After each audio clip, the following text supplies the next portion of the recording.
বন্ধুরা দেখতে পাচ্ছে সর্ষে, দেখো কত মোটা মোটা সর্ষে। দেখো আমাদের মাঠে অনেক রকম জিনিস চাষ হয়, সর্ষে থেকে, ধান থেকে, গম থেকে, অনেক কিছু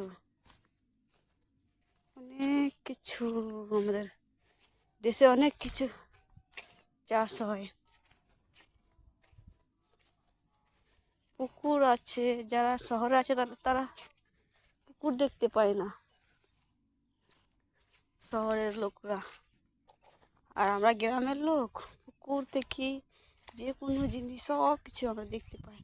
আমরা এমনকি টাটকা সবজি পর্যন্ত খেতে পাই, সব কিছু। এটা সামনে পুকুর, কত কলমি হয়েছে,